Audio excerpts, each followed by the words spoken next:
तुझरे लागे रहावे, कर्तव्य नित्य करुणी गतिशील व्हावे, कर्तव्य नित्य करुणी गतिशील व्हावे, माझ्यातले नवलये रे माणसा तू, श्रेष्ठत्व तोरतवले नाहीच किंतु, श्रेष्ठत्व तोरतवले नाहीच किंतु, श्रेष्ठत्व तोरतवले नाहीच किंतु.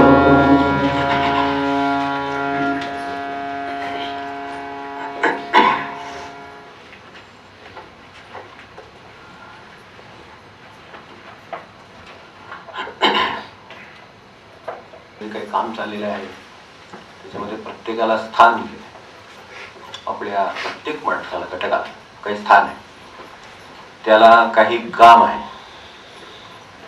आणि त्याला काही ध्येय आहे.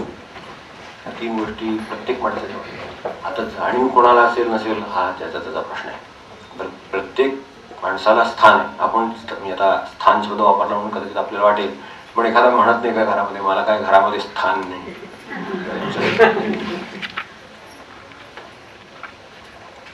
तसं प्रत्येकाला घरात जसं स्थान असावं लागतं तसं सृष्टीमध्ये प्रत्येकाला स्थान दिलेले आहे. त्याचं काम दिले, त्याला एक जागा दिलेली आहे. जसं दगड जरी असला तरी त्याला त्याची जागा दिलेली आहे, झाडाला जागा दिलेली आहे, प्रत्येक वस्तूला जागा दिलेली आहे आणि तशीच ती माणसाला सुद्धा दिलेली आहे. तसं त्याला काही काम पण आहे दिलेलं. त्याच्याबरोबर जे घेऊन आलेलं आहे ते संपवण्याचं काम दिलेलं आहे माणसाला. साध्या सृष्टीमध्ये सुद्धा ते आहे पण त्यातले त्यात मनुष्य मात्राकडे जास्त आहे, हायेस्ट हे आहे. माणसाला महाराज म्हणायचे तसं माणसाला बुडण्यासाठी आणि तरण्यासाठी लागणारं सर्व दिलेलं आहे असं म्हणतो. त्याच्यावरनं आपल्याला कळावं लागेल आणि खरोखरच बुडण्यासाठी काय दिले ते बघतोच आहे आपण, तर ते बुडवते आणि तरण्यासाठी काय दिले तेही बघतोय आपण, ते तरवते. अशी परिस्थिती आहे. तेव्हा माणसाच्या बाबतीत ही दोन्ही दिलेली आहे. कदाचित लाकडाचा एखादा ओंकार टाकला पाण्यावर तर तरेल नुसताच, बुडायचा नाही. काहीतरी त्याच्यामध्ये दुसरी दगड त्याला लावल्याशिवाय तो बुडणार नाही. अशी एक वेळ त्याची त्याला मर्यादा ठेवली पण माणसाला ठेवलेली नाही. तो तरू बनू शकतो आणि तो बुडू बनू शकतो. तो किती सावध आहे याच्यावर अवलंबून आहे. त्याला काही काम आहे की नाही, त्याच्या डोक्यात एक काम आहे, ते त्याला स्थान दिलेलं आहे. आता तसं झाडाला स्थान दिले, सगळ्याला स्थान दिले, दगडाला स्थान दिले, सगळ्याला दिले, पण माणसाला काम दिलेलं आहे. त्याच्याबरोबर त्यांनी जे बरोबर आणलेलं आहे ज्याला आपण मागे मृत्यूंतराचे प्रयोग करणाऱ्यांना माहिती असेल की चित्त नावाचं काम त्याला आलेलं आहे बरोबर, तर त्याच्याबरोबर जे काम आलेलं आहे ते संपवण्याचं काम त्याला दिलेलं आहे. आणि ते दिलं की खऱ्या अर्थानं तो हलका झाला की मुक्त झाला. एवढं साध्या भाषेमध्ये हलकं होणं म्हणजे मुक्त होणं आपल्या साध्या भाषेत. तर अशा तऱ्हेने तो मुक्त होतो, ही शक्यता त्याला आहे. त्यामुळे ते दिलेलं आहे आणि त्यासाठी त्याला ही गती आहे, म्हणजे ध्येय आहे. त्याला ते जाण्यासाठी गती दिलेली आहे, म्हणजे त्याचं एक ध्येय आहे. तर ते ध्येयापर्यंत तो जातो की नाही ह्याच्यावर त्याची साधारण माणसाची यशस्वीता मोजावी. बाकी कितपत साठले मागे इस्टेट आहे शिल्लक याच्यावर मोजू नये. महाराज म्हणजे त्याच्याकडे मनुष्य बघायचं मला तर त्याच्याकडे समाधान किती आहे ते पाहतो. मी माणसाची किंमत कशावरून ठरवतो, महाराजांना विचारतो तुम्ही कशावरून ठरवता माणसाचं व्हॅल्यू. आपण बघतोच की कोणी मनुष्य आला तर आपण लगेच नमस्कार चमत्कार सगळं झालं की चौकशी करतो, म्हणजे कारण त्याच्यावर त्याची व्हॅल्यू ठरवायची असते. तो कोणीतरी बड्या पोस्टवरचा माणूस आहे म्हटलं की लगेच सगळी हालचाल तटस्थ सगळे लगेच त्याची सरबराई वगैरे सगळं होतं. कारण का ते आपण व्हॅल्यू ते आपल्याला माहिती आहे तेवढेच. तर खूप पैसे आले वगैरे म्हणले गेले की आपली ट्रीटमेंट बदलणार, की यांना विचारायला काय नोकरी नाही चाकरी नाही आमकडे कुठे कोण विचारत नाही असं जर कळलं तर मग लगेच खाली येते सगळं. म्हणजे ते पदार्थ घरातले मग नुसत्या चहावर बाबा चालेल पाणी पिणी येणार का बस त्यातलं एवढंच. पण जर समजा कोणीतरी पडे आहे जसं कळलं तर मग लगेच सगळं पोहे पाणी काय असेल ते सगळं. तर ते हे सगळं आपलं ते स्थान. तर महाराज असं माणसाला कसं ओळखतात तर महाराज म्हणजे त्याच्याकडे समाधान किती याच्यावर मी ठरवतो तो माणूस किती श्रेष्ठ आहे. समाधान असणं याचाच अर्थ गतीचा उपयोग करून त्यानं प्रगती म्हणून आणि ध्येय म्हणून ते गाठलेलं असणं. माणसाला प्रपंचात समाधान आहे, प्रपंचात अशा अर्थाने खरंच समाधान आहे. तर प्रपंचात समाधान ही शक्यता कमीच आहे. राजाच्या प्रपंचात राजाला समाधान असत नाही, असत नाही ना, आपल्याला काय म्हणणार. त्यामुळे ह्यापेक्षा काही त्यात नाही. पण वृत्तीचं समाधान त्याला आहे याचा अर्थ मी त्याला म्हणून त्याला मोठा समजतो असं महाराज म्हणतात. तेव्हा ज्यांनी हे कार्य साध्य केलेलं आहे त्याला ते मोठे समजतात. आता काही लोकांना जिवंतपणे ते आहे याचा अर्थ त्यांनी इथेच मुक्ती गाठली. समाधान म्हणजे मुक्ती साध्या भाषेमध्ये आपली. शांती, ईश्वर दर्शन, समाधान, काय त्याला कुठले शब्द वापरायचे ते आपण ठरवू, त्यातलं कुठलाही वापरायचं आहे तेवढं त्याला मनासारखं झालं वगैरे ते आजच्या पुरतं असतं समाधान, त्याच्यात ते खरं नाही. महाराज जे मोजतात समाधान ते अशा तऱ्हेचं मुक्ततेचं समाधान आहे. तर ते त्याला काहीतरी कर्तव्य म्हणून जे आलेले ते जर पूर्ण केलं, त्याचं जर ध्येयाकडे लक्ष असेल तर ते कितपत साध्य झालं हे तो बघतो. काही काम करायचं झालं, एखादा व्यापारी आहे समजा, तर त्यांनी व्यवसाय उघडल्या म्हटल्यानंतर त्याचं लक्ष कशाकडे असतं की ह्यातून मला काय मिळेल, नफा काय, तसं त्याचं लक्ष असतं. तर महाराजांचा माणूस असेल तर त्यातून समाधानाचा नफा होतोय की नाही तो पाहिजे. व्यवहार कुठला आहे ठीक आहे, व्यवहार काहीतरी आहेच, कुठलं तरी नोकरी काय धंदा चाकरी उद्योग घरदार काय ते करावंच लागेल, पण हे केल्यावर मला समाधानाला काही ते पडलं का उपयोग. कारण महाराज म्हणाले काही जाऊ देऊ पण समाधान जाऊ देऊ नये. तर तसं आहे ते काही म्हणजे मिळवायचं झालं तर काय ते मिळवावं, पण त्यातनं समाधान मिळते की नाही एवढं बघावं काय जे केलं त्यातून. आता हे ज्याला ध्येय माहिती आहे त्याची वाटचाल पण कशी असते, आणि ते जो ज्याला ध्येय असतं त्याला गतिशील असतो, तर त्याला माहिती की आपल्याला पोचायचं जवळ. ते ज्याला पोचायचं आहे त्याच्या ठिकाणी गती असते, त्याला पोचायचंच भान नाही, द्यायचंच भान नाही, तो का आहे तिथं उत्तमच आहे की, मग ते बाहेर आहेतच आपल्या रस्त्याच्या कडेला, तर ते दगडासारखं त्याला काय कुठं जायचं नाही यायचं नाही, त्यामुळे त्याचा काय प्रश्न येत नाही. तर तसं सुद्धा जीवनात राहणारी माणसं असू शकतात, आणि ज्यांना काहीतरी ध्येय आहे आणि ते गाठायचे आणि त्यासाठी ती प्रयत्नशील आहेत. मग ते नामाने करत असतील, ते साधनेने करत असतील, काय कर्तव्याने करत असतील, त्यांचे ते ठरेल, ते काय साधारण फरक असू शकेल त्याच्या, पण त्याला ध्येय आहे काहीतरी आणि त्यामुळे त्याला गती आहे, रोजच्या कामाला त्याच्या गती आहे. आणि ही गती मिळवताना सुद्धा त्याच्यात त्याला अंतर ठेवलेली आहे, स्थान दिलेलं असलं तरी अंतर पण दिलेलं आहे प्रत्येक गोष्टीमध्ये. दोन झाडं सुद्धा एकत्र वाढायला लागली तर बाजूला काढून रोपं सुद्धा लावावे लागतात. शिष्याला सुद्धा फार वाढ झाली तर गुरु लांब पाठवतात, त्याची जर प्रगती फार होती असं दिसलं तर उचलून जरा लांब ठेवतात, कारण त्याची वाढ पूर्ण हा शक्यता आहे याच्यामध्ये काहीतरी लावणीची रोपं काढून नाही का दुसरीकडे लावतात, ते अधिक व्यवस्थित वाढावी. तशा तऱ्हेचं एखाद्या समजा शिष्याचं प्रगती होत असेल तर ब्रह्मांडाला किती जवळ राहायचं असलं तरी महाराजांची परवानगी घेतला, त्यांना रुपया देऊन, नारळ देऊन, प्रसाद, आशीर्वाद, सिद्धी सगळं काही ते देऊन, पण तुम्ही तिकडे जा, कारण तिथे तुमच्याकडून जे कार्य व्हायचं ते होईल अशासाठी ते पाठवलेलं असतं. म्हणजे त्यामध्ये सुद्धा अंतर ठेवलेलं आहे गुरुने. ते कशासाठी ठेवलेलं आहे की त्याची त्याच्या गतीनुसार त्याचं जे कार्य आहे ते व्हावं. नाहीतर काही इथे अजून 10 सेवक आहेत त्याच्यामध्ये 11 राहील, असं स्वरूप राहील, त्याच्याकडून जे लोकांचं कार्य व्हायचं ते होणार नाही. म्हणून भौगोलिक दृष्ट्या सुद्धा त्याला अंतरावर ठेवण्याची प्रक्रिया गुरुच्या किंवा या सगळ्या मानवी व्यवहाराच्या बाबतीत दिसते, तशी ती निसर्गाची सुद्धा आहे. ते अंतर निसर्ग ठेवतो आणि त्यानुसार तो घडवून आणतो. तर तो सूर्याचं काय किंवा पाण्याचं काय, जमिनीचं काय, प्रत्येकाचे अंतर ठेवून ते आपापले राहतात आणि म्हणूनच हे सगळं काम होऊ शकतं. ते कोरडं होईल, वाफ होऊन त्याचा आपल्याला पुन्हा पाण्यात रूपांतर होऊन उपयोग आपल्याला जर व्हायचा असेल तर सूर्य ठराविक अंतरावरच लागेल पाण्यापासून, तर खाक होईल सगळं निघून. हे जे अंतर आहे ते त्या सृष्टीने ठरवून दिलेलं आहे. तर त्यामुळे दूरस्थ किंवा निकट दोन्ही गोष्टी असू शकेल. त्या माणसाला सुद्धा दूरस्थ किंवा निकट, आपल्याकडे संयोग आणि वियोग दोन्ही भक्ती सांगितलीच आहेत. लक्ष्मणाने ती केली, भरताने ही केली. लक्ष्मण म्हणून मला ते वियोगाचं काम जमणार नाही, म्हणून तो संयोग भक्ती व्हायला सगळं ती बायको प्रपंच सगळं सोडून बरोबर मी बरोबर राहणार, ते बरोबरच आहेत मागे काय ते जरी असलं तरी सुद्धा ते चित्राचं बरोबरच आहे. तर ते संयोग भक्ती व्हायला दूरस्थ त्याच्या दृष्टीने त्याने तो पर्याय निवडलेला आहे. दूरस्थ निकट, हे निकट, तर निकटच्या निकटला अडचणी असतात, पण त्याचं त्याला सांगता येतं. भक्तीला दोन्ही प्रकार आहेत. तर हे निकट भक्ती व्हायला, त्यामुळे ते संयोग भक्ती व्हायले. तसे ते वियोग भक्ती व्हायले, त्याला त्याचं कर्तव्य दिलेलं आहे. 14 वर्ष भेट नाही होणार, पण आपलं काम करीत राहायचं. तर ते पादुका ठेवून ते बसलेले आहेत सगळा व्यवहार करत, काही त्यांचं सुद्धाच नाही त्याच्यात. अशा पद्धतीने जणू काय आपण दुसऱ्याची वस्तू सांभाळतो, एखादं घर सांभाळतो तसं सांभाळत बसलेले. म्हणजे कसं भक्तीत सुद्धा हे जर आहे तर तिथे सुद्धा दूरस्थ आणि निकट दोन्ही गोष्टी येतात आणि त्याप्रमाणे राहावं लागतं. तसं हे सगळं सृष्टीमध्ये आहे, त्याचेच आपण भाग आहोत. त्यानुसार आपल्याला दूरस्थ किंवा निकट कसं असेल तसं राहावं लागेल. प्रत्येक प्रश्न हा आहे की माझ्या लक्षात माझं कर्तव्य आहे का नाही, माझं ध्येय आहे का नाही, आणि त्यासाठी मी गतिशील आहे का नाही.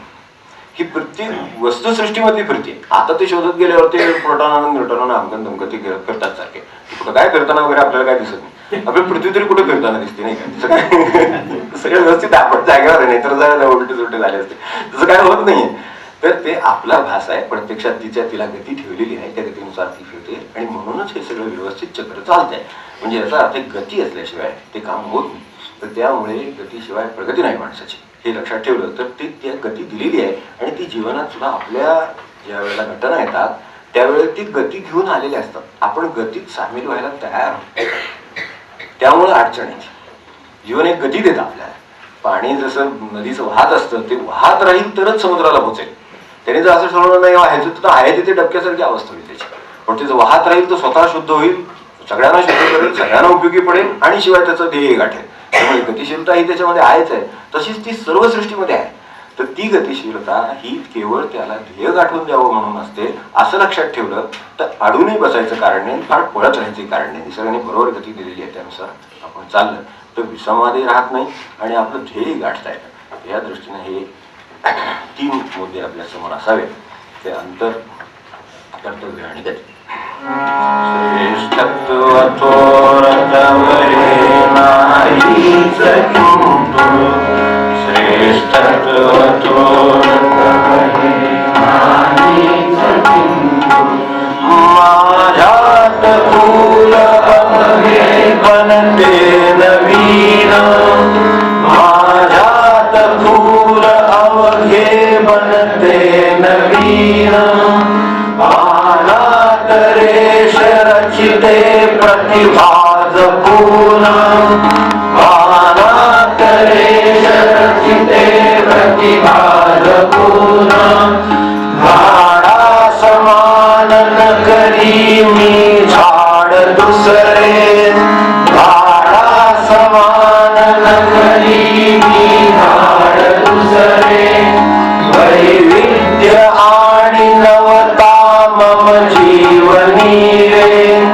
वैविध्य आणि नवता मम जीवनी रे, ते ठरी व जगशी तू बद्ध होशी, ते ठरी व जगशी तू बद्ध होशी, आनंद नाउरतसे गायंत्र होशी, आनंद नाउरतसे गायंत्र होशी, माझ्यातले नवले रे मानसा तू, श्रेष्ठत्व थोरतवरे नाहीच किंतु, श्रेष्ठत्व थोरतवरे नाहीच किंतु, श्रेष्ठत्व थोरतवरे नाहीच किंतु. सृष्टी कसं काम करते ते बघण्यासारखं आहे आणि त्यामुळे तिच्यात आनंद का असतो हे पण लक्षात घेण्यासारखं आहे. एखादा मनुष्य रांगोळी काढतो, त्याला बिचारायला एकच रांगोळी ते काढायची म्हणजे तेवढीच, त्याची तीव्रता आली की त्याचा आनंद हळूहळू कमी होईल. त्यात नाविन्य असलं की रोज मनुष्य ते पाहिलं की काय आज नवीन रचना आहे असं. ते नाविन्य त्याच्यातलं जे आहे ते माणसाच्या जीवनामध्ये आनंद निर्माण करीत असतं. तर हे जर लक्षात घेतलं तर आपला नाविन्याचा कितपत अभ्यास आहे, नाविन्यासाठी आपण काय धडपडतो आहोत. वाचन असेल, त्याचा अभ्यास असेल, त्याचे जीवनाचे भाग असतील, त्याचं जाणं येणं असेल, राहणं असेल, काय असेल, आपलं नाविन्य कशाशी निगडीत आहे, बदल जसं आपण नाविन्य समजतो. म्हणून कालचं आज करायचं नाही, आजचं उद्या करायचं नाही, ते पदार्थ वगैरे एवढंच.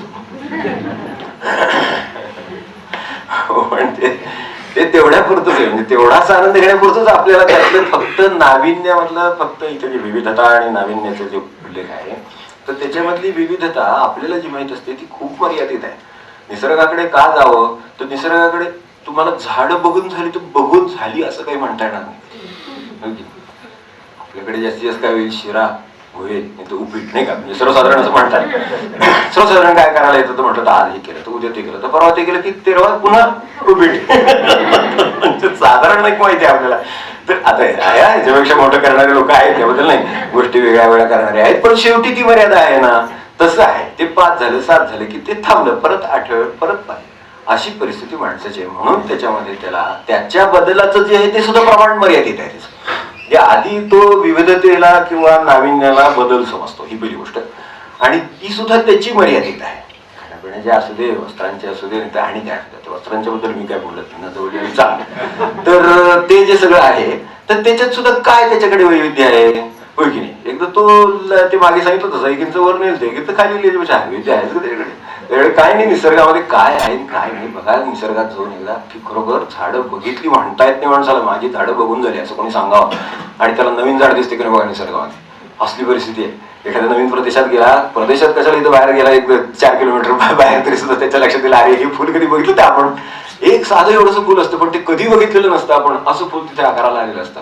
म्हणून निसर्गात आनंद आहे एवढा. तर माणसाच्या नाविन्याची सुद्धा अशा तऱ्हेची कुठेतरी त्याला जर दृष्टी असेल तर ही होईल. म्हणजे हे सृष्टी विविधतेच्या बाजूने आणि नवीनतेच्या बाजूने दोन्ही कामं करते. ती जर आपल्या लक्षात आली तर ह्याच्यात त्यांना काय म्हणजे कशामुळे आनंद टिकतो. विविधतेची जी बाजू आहे ना तिच्यामध्ये जसं बदलाचं सहज सांगितलं तसं विषमते आणि विविधता ह्याच्यामध्ये फरक आहे. निसर्ग सम आहे, तो विषम नाही, निसर्ग सम आहे. निसर्गात सर्वांना सर्व गोष्टी दिले आहेत. विषमतेचं काम माणसाचं आहे, ते त्याने निर्माण केलं. लहान मोठे अमकं तमकं ह्यातले त्यातले आमच्यातले त्यांच्यातले हे जे सगळं निर्माण केले ही माणसाने निर्माण केलेली विविधता आहे. ही विविधता नाही. निसर्गामध्ये अशी विविधता नाही या फुलापेक्षा ते फुल चांगलं असं स्वरूप नाही. फुल हे चांगलंच आहे कुठलंही असेल. तसं माणूस निर्माण केलाय तो वेगळा असेल याच्यापेक्षा तो एक सारखा नाही. मनुष्याचा चेहरा एकसारखा नाही कुठल्याही. लाखो माणसं आहेत. म्हणजे चित्रकाराचं सुद्धा कठीण काम आहे. त्याने काढायचं ठरवलं तरी सुद्धा त्याला हे जमेल का नाही सांगता येत नाही. पुन्हा ते सारखं सारखं कुठेतरी यायला लागेल, एकच चित्र यायला लागेल. असं होईल माणसाचं एक वेळ तसं होईल. पण निसर्गाचं होत नाही. आपल्याला आश्चर्य वाटतं इतके लाखो चेहरे आपल्या आयुष्यात काय 5-50 हजार चेहरे बघितले असतील तर ते सुद्धा सगळे वेगळे. काय निसर्ग बनवतो म्हणजे एक साध्या चेहऱ्याची गोष्ट घेतली तर माणसाच्या अशा निसर्गामध्ये काय ते ठेवलेले बाकी सगळं तर त्याचं ते फुल काय, रचना काय, झाड काय, काय काय जे आहे ती प्रत्येक गोष्ट म्हणजे एका प्रकारची झाडं असतील पण दुसरा प्रकार आहे, बरं तिसरा प्रकार आहे, चौथा प्रकार आहे, त्याच्याकडे विविधता आहे. आपल्याकडे आहे ती फार तर थोडीशी. जसं आपल्याला त्या नवीनतेतला फक्त बदलच स्वरूप माहिती आहे, त्याच्या पलीकडे अजून गेलो नाही, तसं इकडे ह्याच्यातल्या विषमतेच्या पलीकडे आपण गेलोच नाही. ते विविधतेबद्दल होत आहे, आपण विषमतेबद्दल होतोय. ते समान आहेत सर्वत्र, त्यांची देणगी समान आहे. प्रत्येकाला दिलेली गोष्टी त्यांनी समान आहे, निसर्गाकडून समान आहे. हा त्याचं प्रमाण असेल त्यानुसार त्यांनी दिले असतील पण त्या प्रत्येकाला दिलेले त्यांच्याकडे समतेचं काम आहे. त्यामुळे तिथे आनंद आहे. समतेमध्ये आनंद असतो, विषमतेमध्ये दुःख असतं. कारण कुणावर तरी विषमतेमध्ये अन्याय असतो, कुणावर तरी कमी असतात ठेवले मग त्याच्यावर त्याचा अन्याय, मग त्याचा त्रास आहे. तर हे काय आहे, हे मानवनिर्मित आहे म्हणून असं आहे. पण माणसाची एवढीच गेली मर्यादा, झेप एवढीच गेली की त्याला त्या विविधतेमधलं फक्त विषमताच लक्षात आली. तेवढेच प्रकार करायचा तरी प्रयत्न केला. मग ते कसल्या धर्माच्या नावावर केले का आणि कशाच्या नावावर केले हा गुण होत आहे. पण ते केले त्यांनी, एवढंच केलं त्यांनी. तिथे तसं काही नाहीये, तो फक्त वैविध्य निर्माण करतो. त्यामुळे असं झाडांचंही काही एकमेकांचं नाहीये आणि शिवाय तिथे आनंद आहे. म्हणजे तिथे निगेटिव्ह काही घडत नाही आणि शिवाय आनंद मात्र निर्माण होतो. याचं कारण तिथे समता आहे आणि विविधता आहे, दोन्ही गोष्टी आहेत. तर त्या आपल्या लक्षात जर आल्या थोडासा आता विचार आपण पुढच्या वेळेला आणि करू. पण वैविध्य आणि नवता ही निसर्गाची मोठी वैशिष्ट्य आहे. आपल्याला ती कशी कुठे जीवनात आणता येतील याचा विचार आपण केला तर आनंदाचे आणखीन एक मार्ग आपल्याला सापडू शकेल.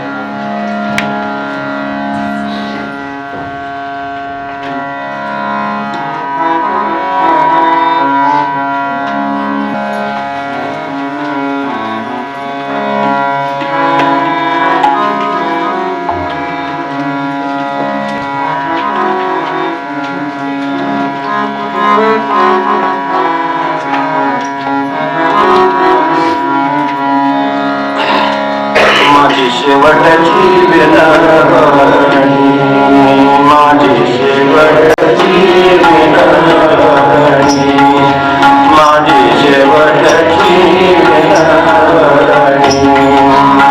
संत जनी खरी सारी, संत जनी खरी सारी, माझी शेवटची विनवणी, माझी शेवटची विनवणी. विसरत न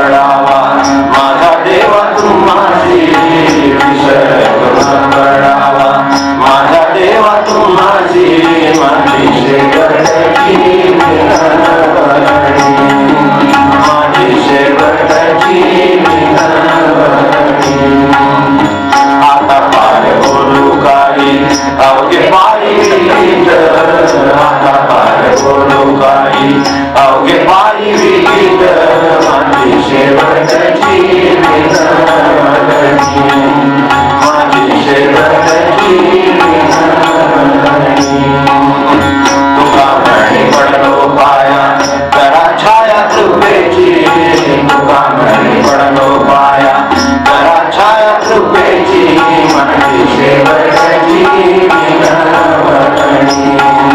माझी शेवटची विनवणी. संतजनी बरी जावी, संतजनी बरी जावी, माझी शेवटची विनवणी, माझी शेवटची विनवणी, माझी शेवटची विनवणी. जानकी स्मरण